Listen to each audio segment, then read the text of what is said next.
to Divine Honey Podcast. I'm your friend, your host, Tamika Johnson.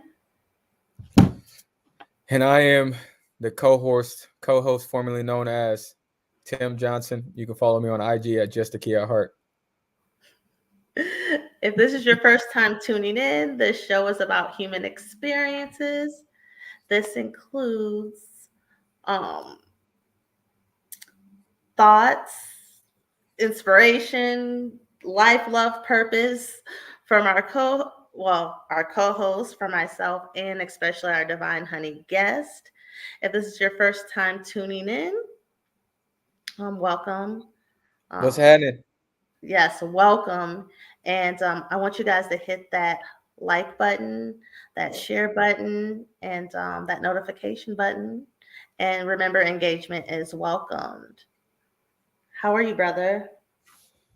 I'm well. I'm well. We lost our basketball game, but other than that, we are all right, I healthy. mean, if you would have won, what was the prize? Shit, we won last week. It's a tournament. It's just I don't even know if there is a prize, to be real with you, but the prize is everybody coming out having fun and getting some exercise in on a Sunday. Okay, that's fair. That's Yeah, fair. we played some cats that just graduated high school probably about 3-4 years ago, so they still got good shape, good knees. Their body's still acting how it's supposed to. No, I seen y'all. Y'all got dad bods. I mean, I feel like dad bod is on a spectrum. It's a continuum. Because ain't that big now. Come on, man. uh, uh, um, hey, I wanted to know how is dry January going? Oh, it's easy. We good. I don't even probably might not drink except for like if I'm doing something social. But yes, I feel good. I got my energy back. Yeah, we rocking. How about for you? It is going good. I finished my cleanse, my 10-day cleanse on Thursday. So Friday for lunch, I got to eat something of substance. I mean, I still got to eat pretty clean. I was able to go out. I went out to dinner with friends and I ordered properly a protein and vegetables. And I didn't drink, of course. What I did to kind of like make it seem like it's a mocktail, I did club soda with a mint and a lime just to give the illusion.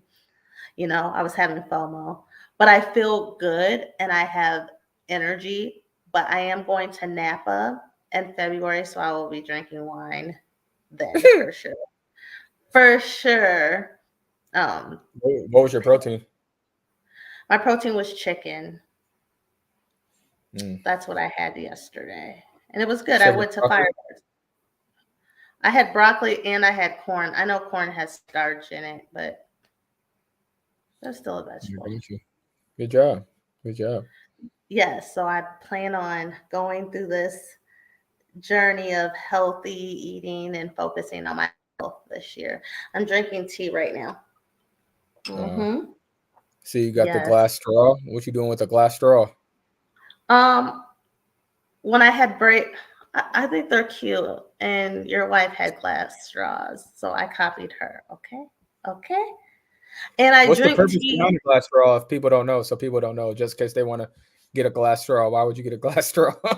so I can see inside that joint. Stuff. I know you're supposed to, you're supposed to clean up in the straw properly, but I like to make sure nothing crawled up in there. I dig it. That's why. And I used to have braces, so that's why I drink like coffee and well, I don't drink coffee anymore. I had to let that go. But I would drink out of a straw, so I just kept the habit so my teeth won't get stained. Mm, So, yes. But oh, I see you guys are snowed in. I've been out moving, but yeah, we got a lot of snow for sure. Uh, Monday, Monday night, Tuesday. I think it was Monday night to Tuesday. It was really bad. Like it was a lot of snow. And then Thursday, yeah, Thursday night to Friday, it was like like blizzardy, like blowing snow. It was snowing, but it wasn't. I wouldn't say the accumulation wasn't the same that came Tuesday or Monday night to Tuesday, but because of the blowing snow, it did snow. It's probably like 3-4 inches. That blowing snow like made it terrible. But yeah, the it's I ugly made out it here. It's out. like -7 degrees outside. It's ugly out here. Well, I made it out just in time. Praise the Lord. So What good. you from There is some good news on my front. Like, I told you that my dad was in the hospital. mm, Um, he's still there, but the things that we needed to happen, the positive moves that need to happen, they happened today. oh, that's love. So yes, I will just say this: my dad was ventilated. He's off now. Praise God, because you know that I had. You remember when Charlotte was ventilated? Yeah. Had a ventilator, so that kind of brought that triggering flashback of that situation. But he brain functions good. Recognizes everything, so we're moving in the right direction. But that ventilator was. Oh, y'all don't know. I've only met my dad maybe a year and a half ago, so still I didn't realize how I was just scared. Like I just wasn't ready. I'm not ready to lose my dad by any means. I just found him. He's so cute. And our mom, I don't know if you've talked to mom, Tim, but she was in a car accident. She's fine. I don't know because like, Cartelius? remember she said your fingers don't work. I Yes. literally just talked to her this morning. No, like Oh, for real. She well, didn't this say was like nothing about that. last week. I think she was passenger, and so the airbag blew up and the glass. I mean, they got out fine, but she told me the day I called her, she was let me go because she was scared. She was like kind of crying all day. I said, Lord, are you trying to take my parents out? Bro, I literally just Please. talked to her this morning at like 8:30. I mean, she likes talking to me, I guess. She be on that cap. I don't know. That's why But she ain't getting Nathan from me, you heard? shut up. Leave my mama alone. But good news, and I'm happy about that. Before we get started, I just want to acknowledge the chat a little bit. Oh, it's Just a already key going at crazy. heart. Just a key at heart says hey, and about those glass straws, they're less toxic. She said so. That's what I There's was trying to that. get you to say. Yes, yes. Well, I don't know what I mean. I was hey, it was the reasons why I was using them. Right. But anyways, so what are we getting into today, Tim? Uh, hold on one sec. I'm trying to see if I can join the chat. Yeah, pull some stuff up. You can help pull stuff up too if you want to.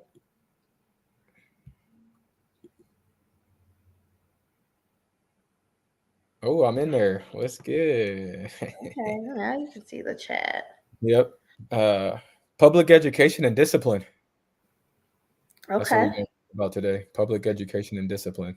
Well, let's kick it off. Why that topic? Oh, and kick it off. Yeah, right now, currently in the state of Iowa, I would imagine it's similar state to state as far as what to do with behaviors overall. And currently, there's legislation that is about to get passed. Our governor, Kim Reynolds, just spoke as she is entering a bill to allow public institutions to select what entity that they're going to use to support their special ed services in their school district.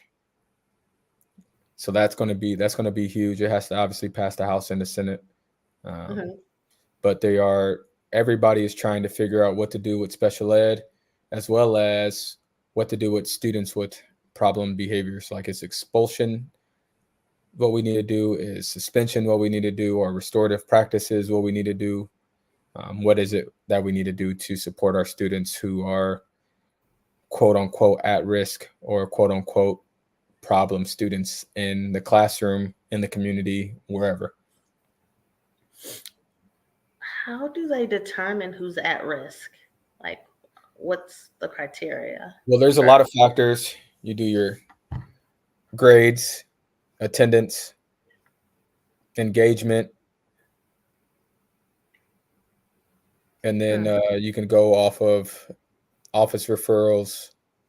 There's a number of factors that schools will use to provide an indication that a student is quote unquote at risk. So at risk of dropping out, at risk of getting into a fight, at risk of not doing any work. So that's where that risk comes from. Okay. You know what made me just think of, that I went to basically when I was a long time ago when I was in high school. I guess would I have fallen at risk? Yeah, I would. Yep.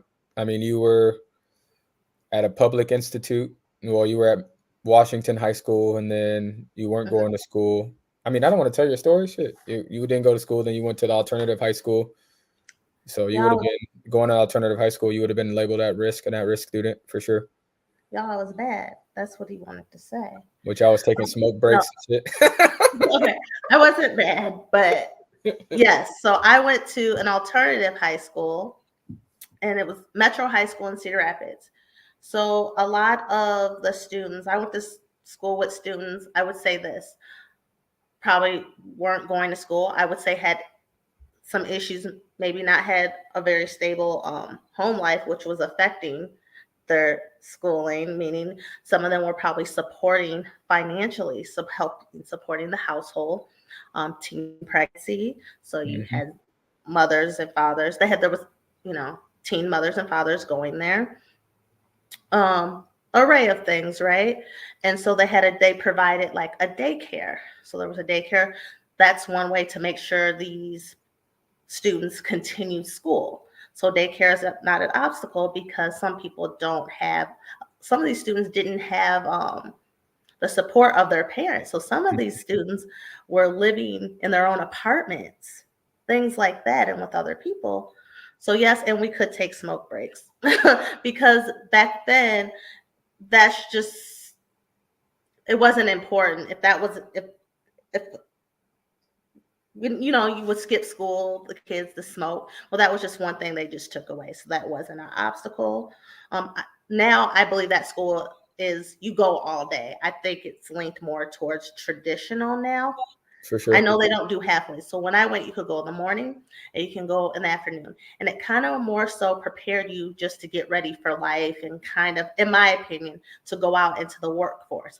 But there were things in place. Oh, do you want to go to college? And I will say this, I never thought about going to college ever, Tim, Mm. until I had quit going to school for a little bit. I came back and I was determined to graduate high school on time. And this lady was like, "Have you ever thought about college?" I was like, "No." So they prep you for community college and those things if you wanted to go.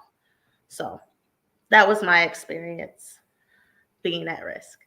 Yeah, we had something like that here in Des Moines, Scavo, but Hmm. funding cut Scavo. It was the same model as that. You know, it's alternative. It's reimagining what education looks like for the non-traditional student. Hmm. So a traditional student would be a student that is like of age, going with their cohort of grade, attend school regularly. Maybe there might be a few barriers, but not too many barriers that is like comes to a hindrance for them Hmm. to get their education. So then you got your non-traditional students who they have to work. There might be a pregnancy. Hmm. There's a number of things, variables that are causing them to miss school. So that those alternative settings are key because we still have students who deserve the opportunity to get into college. It just might be Hmm. not what we would consider the traditional path. I love it that you say deserve because when people think of closed or schools like that, the alternative or you kind of turn your nose up to them. Like I was just joking earlier, I was a bad kid. It's not even that. There's Mhm. barriers. It's Right. not even that, and life happens, right? And not everyone learns the same. So sometimes someone going to school for 7 hours isn't That ain't it. that ain't it. Right. And That I ain't think it. a lot of times we're within So I those know. alternatives. I was going to say, I think a lot of times within those alternative settings, it allows that school the opportunity to be creative. And I think when we think of like our traditional school settings, we forget about the creativity of what does education look like. And when we talk about equity, you know, equity is something that is for the individual youth and not all youth. So how are we tapping into some Mhm. of those equitable equitable practices, because what I need is going to be different from what you need, but we both need education. 100%. I like one thing in the topic. It's positive school discipline. Hmm. And what is like, I was thinking discipline, sometimes I interchange them. Is discipline and punishment are really two different things.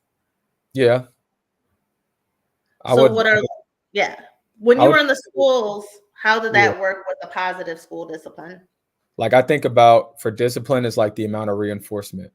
So if I'm doing something wrong and someone is telling me that I'm doing wrong, that's what a reinforcement would be. So letting me know that I'm doing something wrong in hopes that my behavior will change.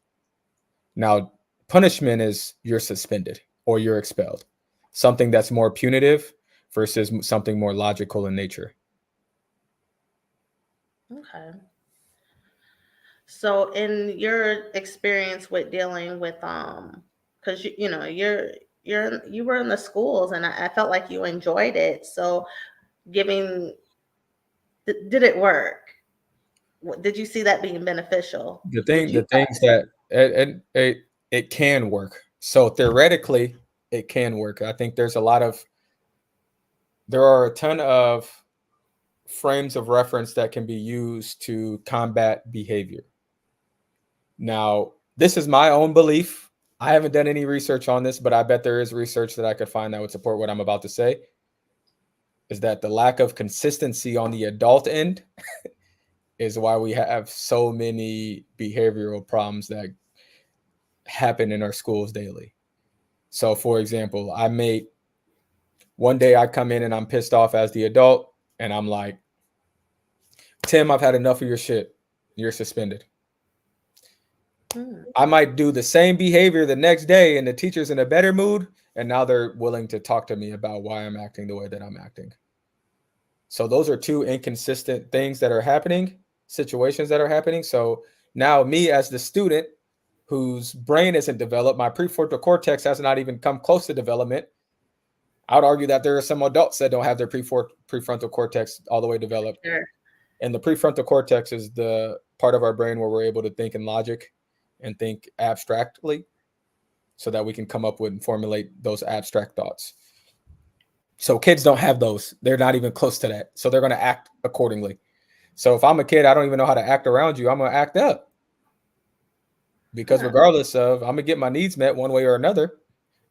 You know what I'm You saying? know, I like that you said that about, I think even like kids, when we look at them as teenagers, you know how sometimes people will be like, oh, they're very mature for their Right. age or this or that. But sometimes outside looking in, I'm like, no, the hell they hate. They're acting like a 16-year-old would act. Right. Facts.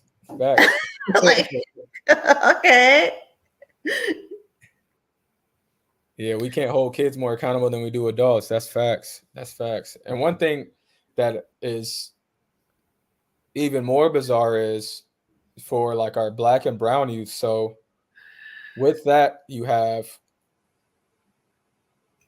the way that we look, the roles and responsibilities that we have to take on at home. Hmm. So when we do come to school, we might seem that we are more mature for our age. However, I'm still 14 years old. I'm still 15 years old. So like you holding me up to this bar that I can't reach, that's unattainable, isn't even fair for me. But you already have it up there for me. I'm still 14, 15, 16 years old. Don't treat me like I'm 25. I'm this old. Yes, I'd have to take care of my siblings. I have to do all of these things. I'm still a kid though. And I think as adults, we forget some of those more simplistic values of the children and the youth and who they are because we see the stuff that they do outside of school and try to apply that. 100%. I'm looking at the chat, just to key at her. Um, we can't hold kids more accountable than we do adults.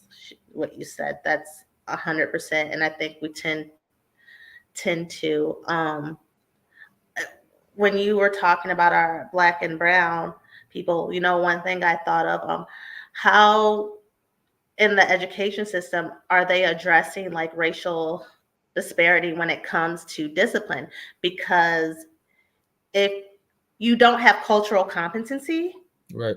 you don't, black and brown kids could be getting harsher punishment. And there's data that shows that it is in existence. Like if you look at, and this is across the nation, so I'm not just picking on Des Moines, but this is across the nation. If we look at the number of if we break down demographics of students in special ed, there are more white children in our nation, and that's just by population of what it is. Mm-hmm. There's more white people than all other races. Now there's creeps of Hispanic culture is coming up, you know what I'm saying, Mexican, Latina, those people. But like as far as like the gap, there's always going to be more white folks currently. So then when Mm-hmm. we look at the numbers of youth in special ed, there's more youth of color in special ed than we have white kids, which is that's where the disparity comes in, which is crazy. Mm-hmm. So what we do is for what the data shows us is what is happening is if I'm a white youth, I'm getting a 504 plan or I'm getting some other assistance. But if I'm a student of color, I'm getting that individual education plan and IEP, which then makes put me in special ed. What did you say, IEP? Yeah, IEP, an individual education plan. Okay, okay. And what is that? I don't even know. So it's um, what happens is you come in, you do an intake. So there's a list of things that I have to do. So like say my IEP is for behavior. So now I'm in like a behavior classroom with like 5 to 6 other kids, possibly. It might look different. I haven't been in the classroom, and I know Mm-hmm. in Des Moines specifically, just because that's where I just came from, they're doing a lot of work to get kids out of like self-contained classrooms, is what they call it. Mm-hmm. But the IEP plan is basically just a plan of things that the teacher knows that I know so that I can get my needs met. So if I start acting in a certain way, there's a way that they need to respond to me. And then there's like breaks written in it. And there's just there's like more resources that I can have attached to this plan that is supposed to support me while I'm in school so that I'm not being a behavioral problem. Interesting.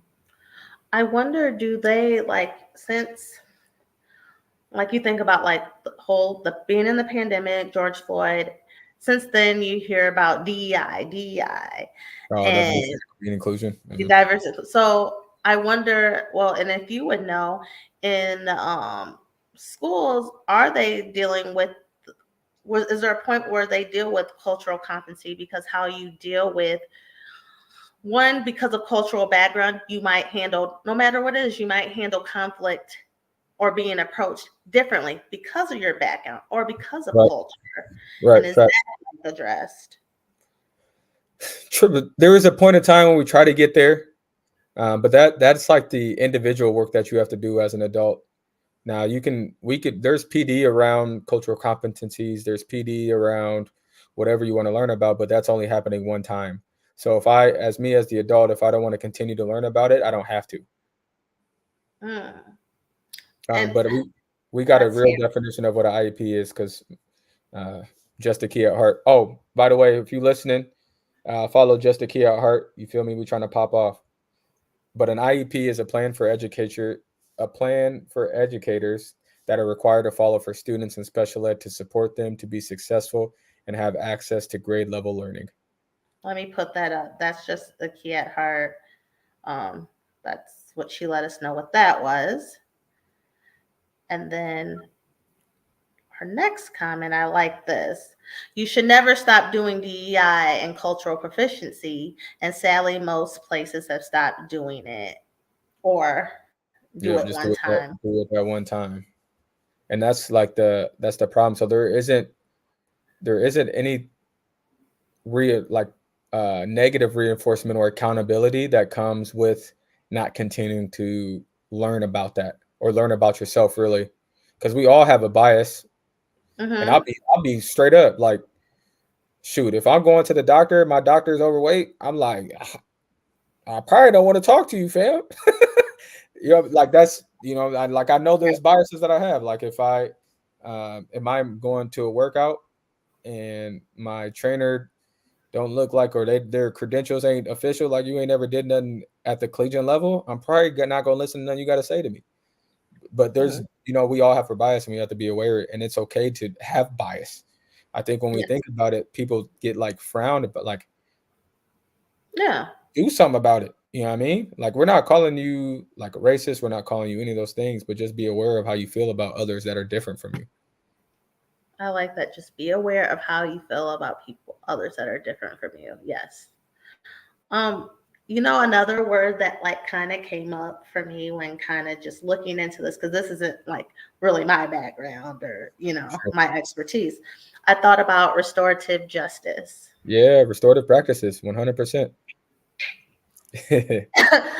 When we talk about this in our other group, but how does that like look like in the school system? Like I know like um in social justice, I know how that's framed Sure. more so because that's more where that comes from. That word comes from for me. Hmm. But in schools, how do they do the restorative justice or justice? Well, restorative practices are Or taking off now. The thing with restorative practices that we have to be mindful of is all the parties have to be willing to participate, and being willing means you have to be ready to participate, because a restorative circle is what happens is, so like within the practice you have someone that committed the offense, and then you have the offender, and you have the victim, and then there's a Mhm, mediator. So ultimately you can do like a circle, or you can do like a mediation with just two people. It depends on whatever the dynamic is.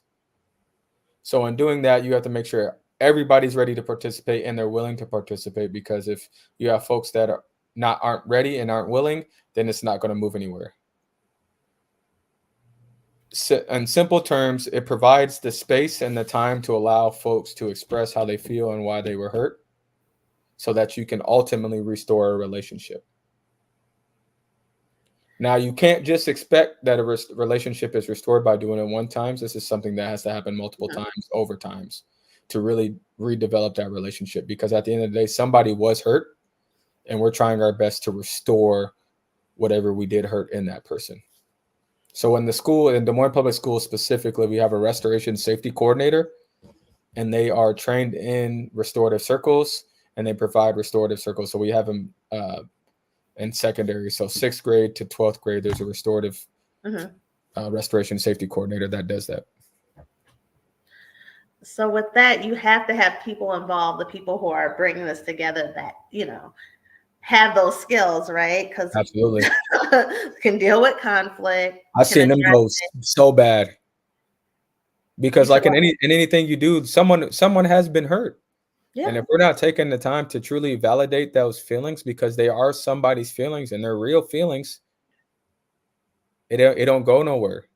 And then nobody will ultimately want to do it again, because you didn't listen to me. Hmm. In dealing with like the students, do you think, or in education, do when you're dealing with students, do they even understand like about when does the consequences come in? Just in case anybody listening to this, it's like kind of when I was reading up on the positive, discipline and stuff. The first thing that popped in my head, yeah, I don't have kids, I just be listening, right? Gentle parenting Yeah. kind of like popped in my head, but what would you say to that? Because there is, even though telling somebody what they're doing is wrong, do they still is there still consequences? I know we're not going as far as like, okay, you did this, you're expelled. But what are the consequences of you did something wrong? So it's on a continuum.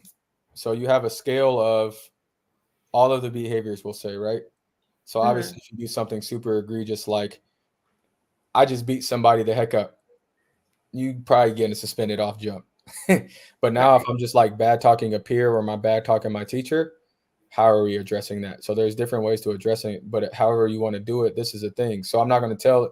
So first, you need to have the conversation, let the student know that it's wrong. If it continues to happen, you got some choices. So depending on whatever I have in my handbook, in which I did, I got to be willing to follow it. So basically whatever line I have drawn in the sand, I have to be willing to die on that line that I drew in the sand, Mm-hmm. because when we create the gray area, that's when all of the power struggles come into play. And the most thing that we want to try to stay away from is power struggles, because nobody wins in a power struggle. And then as an adult, you feel embarrassed, you feel all of the feelings. And this is from experience. I hate power struggles. Mhm. So whatever rule or expectation that I set, and there's a quote that I heard is, you don't make rules because rules are meant to be broken. You set expectations because we expect that behavior from you. I like that. So Rules. whatever expectation that I set as a school building or in my classroom, I have to be willing to stand on that. Because if I don't stand on that, every kid in that class smart enough to know that Mr. Johnson be on bull. If you just keep pushing on him a little bit, he's gonna give in. You feel what I'm saying? Right. And whatever it is, you say it, you set the expectation, and then you let it go. Because if you keep talking, that's when it makes it worse, and that opens up the door for the power struggle too. Because now we're being argumentative with each other. Yeah. Being consistent also. Yeah. I like just to, That's the key. I just thought of this too. The word I was thinking is consistent. And this just, I like this, what you're saying. Okay. You're talking about this in a school setting or whatever. And with um, these students that are going to But be young this could be adults. for parenting too. Like Yeah. straight up, Yeah. all of this stuff goes. Yeah. All of it goes. So I was thinking, this, this is being put on, demonstrated to young adults who are going to be adults, who are going to be parents, Mhm. and they're going to have children. And and it just goes for adults too, us being consistent and standing on our Stand expectations. on it. And don't set an expectation that you know that the youth or your child can never reach on their best day. Because now you're setting them up for failure off jump. Give an example of that. So That just Kingston's 2 years old. I can't expect him to act like he's 5 years old. So I can't like be like, bro, go clean your room up right now. Like, you don't know. Can he pick toys up? Sure. But he can't go clean his entire room up by himself. That's an unrealistic expectation. In school, if I know I got a student that is struggling and I'm like, I expect you to have all of this makeup work done by tomorrow, he or she already don't do no work, so it ain't gonna get done. Now, can I say, hey Tim, I expect you to at least give me some effort or try to get one of these assignments done by tomorrow? That's something that's more reasonable. yeah. You know something I want to add, like kind of getting back to the discipline part. Again, I remember I was in the third grade, and I guess I was talkative in class, but I always kind of thought of myself as a shy kid. Maybe I was just comfortable and I was just being disruptive. So my teacher did a thing where she put my desk in the back and Mm, she turned it around. yep, I feel like I would kill someone, not kill you guys. Yeah, I mean, okay, you too. I mean, I would be upset. We have to figure out something else.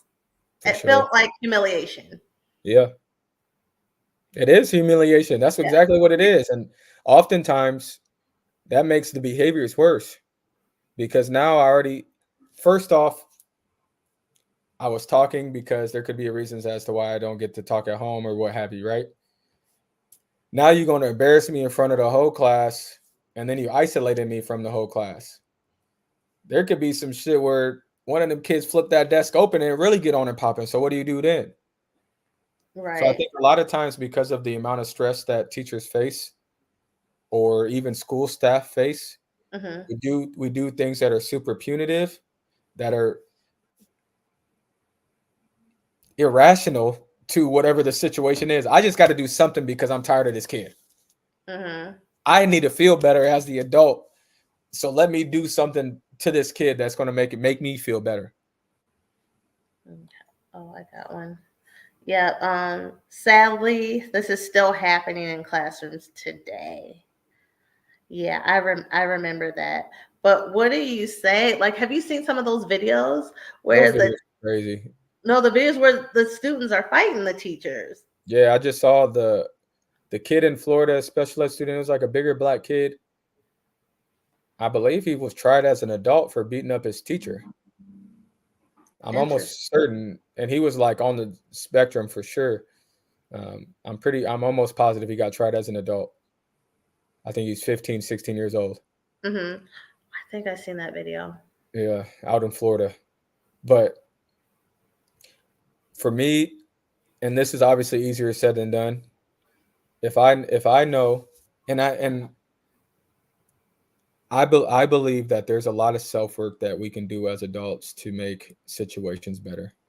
First, I want to address, like, if you're not in a situation that you're not happy with and you feel like you're burnt out, it might be time to go ahead and slide up out that field. First, let's address that. I think as Mhm. adults, we know what we like, we know what we don't like, and if you continue to do something that you don't like and your heart's not in anymore, it's probably time to slide. I also think about belief, our mindset. Do we believe that these kids can achieve? Do we believe that the youth are the future anymore? Mm. We don't have those thoughts. It's probably time to slide. And then I think about the consistency. So, like, how am I taking care of myself outside of my job?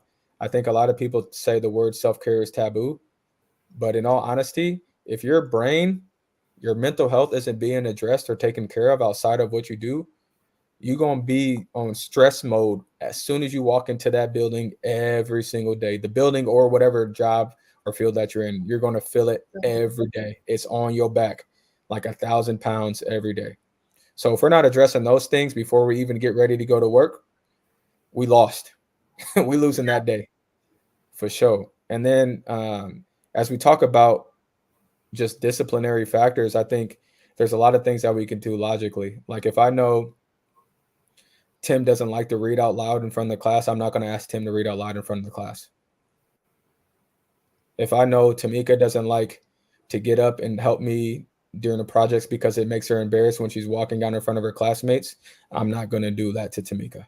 So Mm. what I'm getting to is getting to know the students in your class. How are we taking times to get to know the students in the class? Now, I know that might feel like it's an extra thing, and I know that might be a skill that needs to be taught. But once the skill is taught, is that now are you unwilling to do it? So we got to address some of those things too. Because as we know, and it's not going anywhere, the generations of kids that are coming through, because now I'm in juvenile court. So, like, coming through the juvenile court system, coming through our school buildings, they're not the same kids that they once were. The environments are completely different. Social media has switched everybody's brain all over the place. Like, we got it's nuts what social media has done to our and the reconstruction of our brains. But Mhm. it's a reality. It's what's here. So as adults, how are we switching and adapting to get to know the youth, get to build relationships with the youth to help our situation? And it might still be kind of difficult to do because, mind you, you know what I'm saying, kids got stuff they're going with and they still kids. Like I said, this is everything that I'm saying is easier said than done, but it can be done if we take the time to do it. 100%. We got a couple comments. Let's get up. Let's get up in there. Bridget Giles said, "Hey girl." She said, "This is why I pulled my son out of school." The things you were saying, Tim, why she ended up pulling her son out of school. Public school.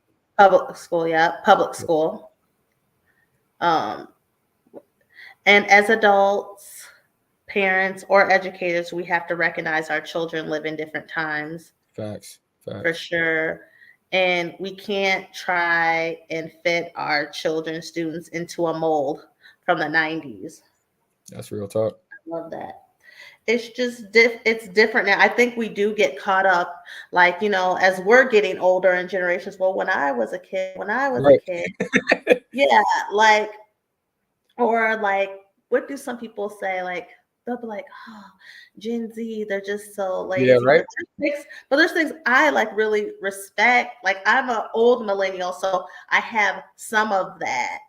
I have some of the old school ways, and then you're burnt out. Like, you hate it.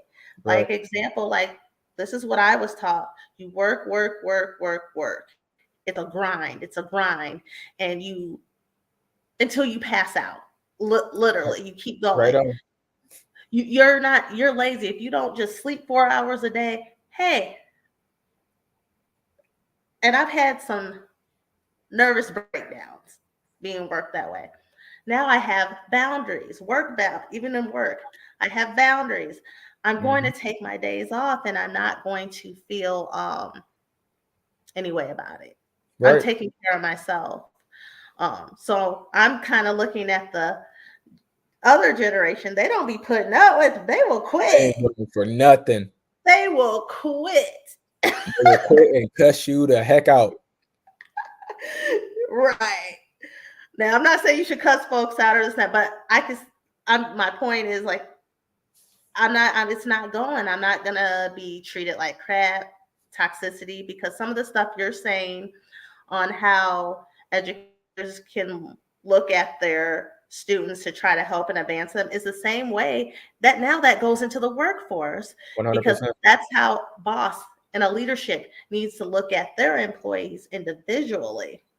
Okay, well, she doesn't, because in the workforce they want everyone to be a leader and outspoken, and that's not everyone's lane, and leadership shows up in different ways. Pull the greatness out of that person, and Facts. you have to be a special, not a special person, you have to know or be trained or willing to learn how to do those things. I think you can be taught to do those things and be a great Yeah. leader, Facts.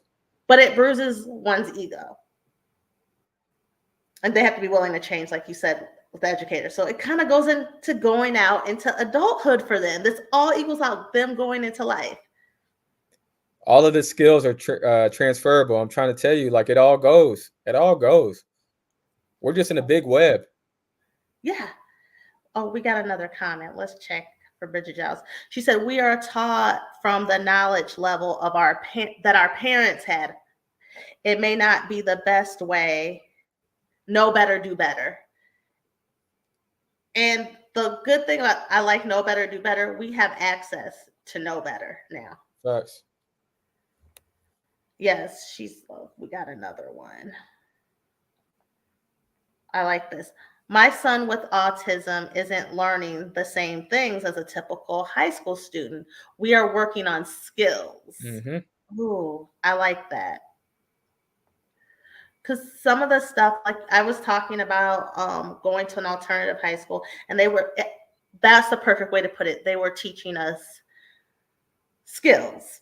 Mm-hmm. But then to get to college, I still had to do the traditional things, right? Sure. Which were sometimes a struggle for me, but I pushed through and I made it through, right? So there's that. Um, but I would like to learn, like, or kids to learn more about financial literacy, Mm. just some really living skills about taxes, um, understanding their FAFSA, what they're actually getting into Right. before they go to college. Like somewhere in there, can they put that type of curriculum in to help them not be in debt? And It's slowly getting integrated. mhm. Slowly.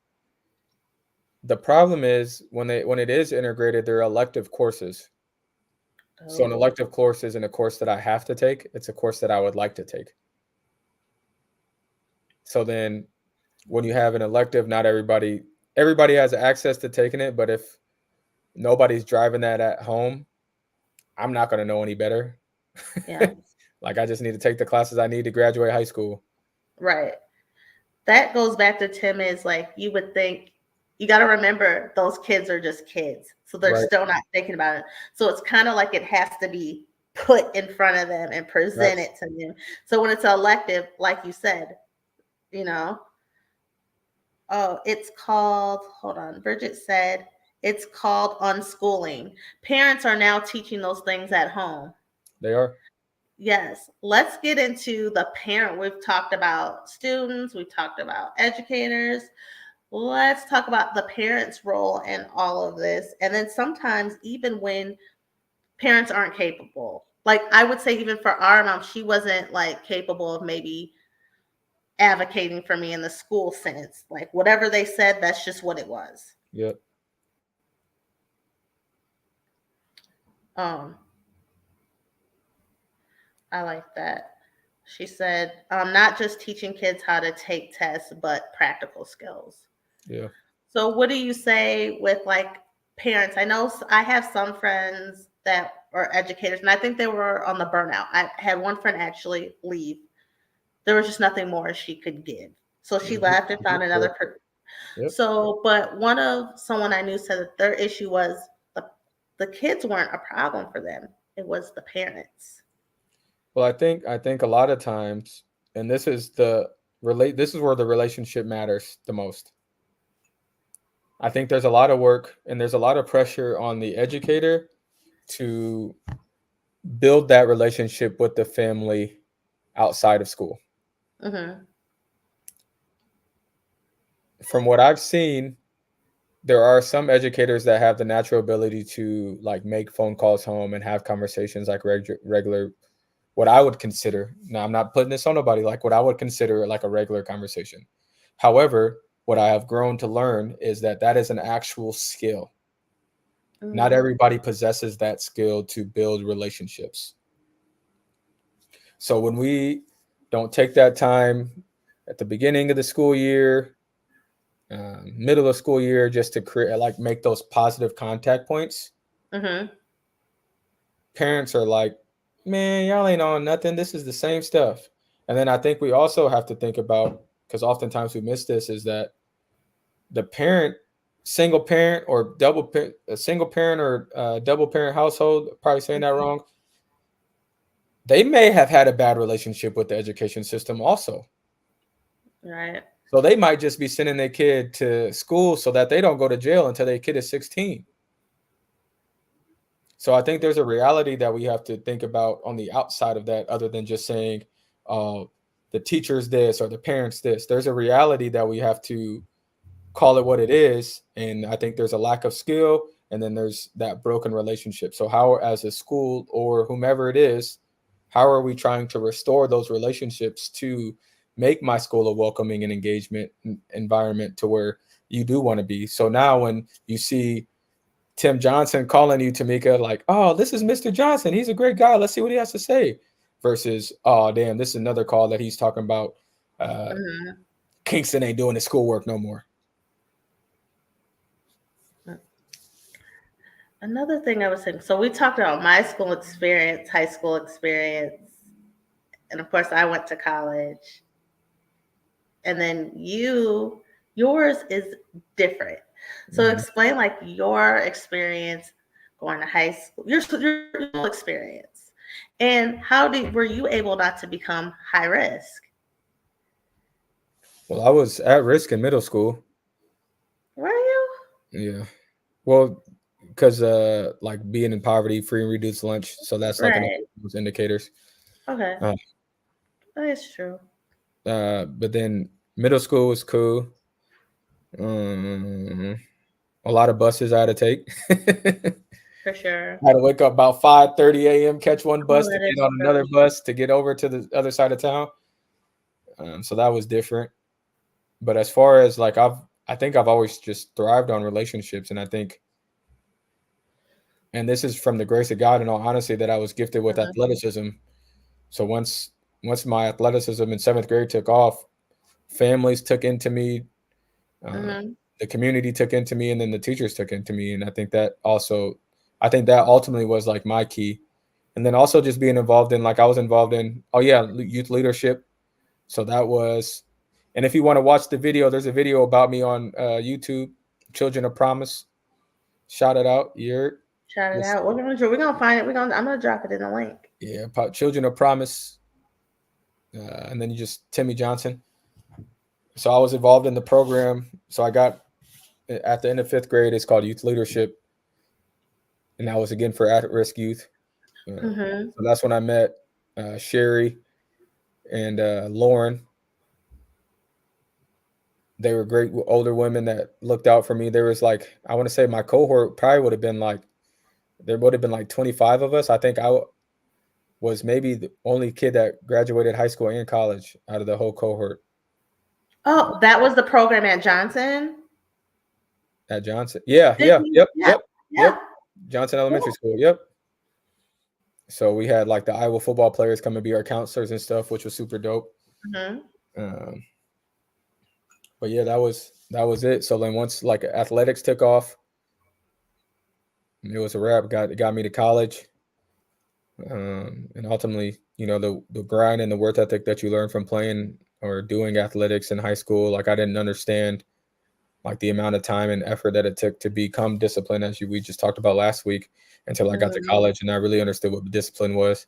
And now that's just how we live. I don't even really think I ever really I didn't really skip school. D- Um, Tim, you did. Can I say this? You liked school. yeah, it was easy. I At was good at this, it. yes, at this point, my Tim came to me and Tim. What we're 8 years apart, 7 years apart in age. Mhm. So Tim came and lived. So I leave the house. Tim came to live with me when he was in the seventh grade. You're in middle school still. Yes, you're in seventh grade, and that's when I lived in O Avenue. So sometimes, and once he got in high school, like he would be sick, I was able to call in and stuff for him. The good thing about that, they understood our dynamics and what was going on, so I actually could advocate for my brother, and the teachers and the adults were very nice about that. And thank God that you had also those people to pour into you. You know what I mean? Because I was just Yeah. a kid, I was a young adult. So, but you actually did not really give me any. You didn't give me any trouble. You liked school. If you got sick and I called in for you, if you felt better in the middle of the day, you would have me drop you off at school. Mm-hmm. You would do your homework. You just so that's a blessing. I don't know how in those circumstances, but you did what you were supposed to do. Mhm. That's how the So game maybe go. yeah, and maybe it's thankful to all those people that you had in your life and those advocates um pouring into you and the grace of God. Hmm. So yes. Yeah, we out Okay. here rocking and rolling. You hurt? I know. Oh, Bridget said he was a great kid. I mean, come on, Bridget. He was okay. They know. They know. They know. They know. Man, but yes, this was some really good information, and I love it, and good things to talk about. For So sure. wonderful. Do you have anything else to add? Shit, you know Yeah. what it is. You know it. Y'all blowing his head up. You know it. Uh, just be. I think be authentic. I wouldn't even say I think. I know if you're authentic with your partner, your peer, your spouse, your child. If you're a teacher and you're authentic, people want to know the real you. And if you're covering up by masking who you are when you go into places and you're inauthentic, that takes strips pieces of you away. Slowly but surely, you're stripping yourself away. So if you're not able to be in a space where you're able to be authentic, you probably need to readdress what it is or tap in and reflect as to why you're afraid to be authentic with where you're at. Now, this work takes a long time. It's every day. It's everyday work to be authentic, but as long as you're trying to do something every day, little bits every day, you're going to get to where you want to go with that authenticity. The authenticity. Yes, I love it. Well, if you guys enjoyed this conversation, please subscribe, hit that notification button, please share. You don't want to miss another episode of Divine Honey Podcast. We Also, just getting started, cuz. we're getting started. You can also listen to this on Apple Podcasts and Spotify. I'll put that information in the comments along with Tim's YouTube video because he thinks he's special. But if you are interested or you There's a know question anyone in the that's chat. there is. Okay, let me get up in this chat real quick. Okay, what's the question? You read it, Tim. What skills do you think every man should have before leaving school? I would say a skill of reflection. And by reflection, just like around self awareness, self management, your social awareness, your relationship building skills, because all of those things Because when we leave high school, we're now going into where we have to know who we are and how we react to the situations that happen in the world. Because adversity hits you like no other, and if you're not Mhm. ready to take on that adversity, or you haven't met adversity other than that first time, it hurts. It's a tough pill to swallow. So I would say the skills is knowing yourself around self-awareness and self-management, and then how you interact with the society. So like that social awareness piece, digging into that self-worth. I also think about taking your government class serious. So so like we all get I don't even remember what they call it, the class is called, but like taking like those government class, some of those classes that we don't think matter, like government matters. Like when you, as you get older, like those state elections, and I know this is probably going to go down a rabbit hole, but like those state elections, like obviously we have our president of the United States and senators and things, but those state elections at your local level are like the most important things, other than some of the stuff that's happened at the federal level. So I would say those three skills of self awareness, self management, and social awareness, and then just taking some of those other courses a little bit more serious than we do, because obviously we know school is where we go and interact and be social, but there's also a lot of learning that you can really get from paying a little bit more attention versus trying to fit in and be the cool kid and be authentic. Figure out who you are within who you are, so that you can now be that leader instead of being a follower, because a lot of times when you follow, other kids lead you down some paths that you know are better, but because now you're already locked in, I don't want to be the uncool kid that doesn't want to do it. So I love it. That's a great answer. Brittany said great. Brittany Rideout said great discussion. We doing our thing. If you guys have anything that you want us to talk about or discuss, or if you want to come on the show, or you know somebody that wants to come on the show, email me. I'm gonna put my email up at bougiegirl@gmail.com. That's BOOSHEGURL@gmail.com. Also, I have you can reach out to me through Instagram um, at bougie girl underscore LLC. You can send me a DM. Please like and follow. Tim, let's talk about your tag. Shout let's your talk about stuff out. it. You can follow me, OGTJ, or you can follow me on IG, TikTok. We're trying to get to 10,000 on TikTok. You heard me? We got to Mhm. get these so we can put these advertisements on there. We can put these links in my account. So if you could, on Instagram, TikTok, just a Kia at heart. If you don't follow it, you're gonna get all the information about health. You're gonna get the information about budgeting. You're gonna get the information about Mhm. non-toxic makeup. You're gonna get the info. You're gonna see what our family's like. We kick it over here in the Johnson and Pepper household. You're gonna see some pictures of our two sons.